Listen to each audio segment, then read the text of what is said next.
సంస్కరణలు తీసుకొచ్చినప్పుడు కొంచెం సమయం పడుతుందండి. ఒక మార్పు అనేది ఖచ్చితంగా మొదలైంది.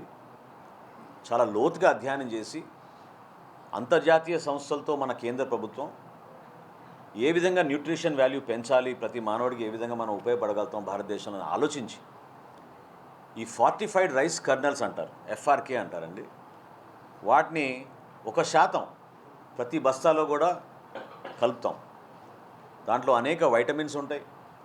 మన బాడీకి ఉపయోగపడే ఆ కర్నల్స్ని తెలియక కొంతమంది ప్లాస్టిక్ రైస్ వచ్చిందనే భావన వ్యక్తపరుస్తూ ఉంటారు. కానీ వాస్తవం ఏంటంటే బియ్యంతో పాటు 100 కిలోల బియ్యంలో 1 కిలో ఫార్టిఫైడ్ రైస్ కర్నల్స్ కలుపుతాం.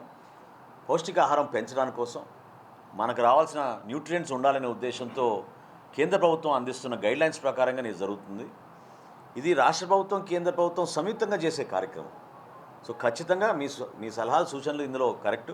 రాబోయే రోజుల్లో కూడా నేను ఇంకో మాట ఇస్తున్నాను, మీకు బహిరంగానే చెప్తున్నాను. నేను ఈ సంవత్సరం నుంచి ఖచ్చితంగా మీరు క్వాలిటీ కూడా చూస్తారు, మీరు మెరుగుపడే విధంగా. సో ఆ మెరుగుపడిన బియ్యాన్ని మేము ప్రజలకు అందిస్తున్నప్పుడు ఈ ఒక సిస్టమేటిక్ క్యాంపెయిన్ ఒకటి తీసుకెళ్ళి ప్రజలకు అవగాహన కలిగే విధంగా తప్పకుండా మేము ఆ కార్యాచరణ రూపొందిస్తాం.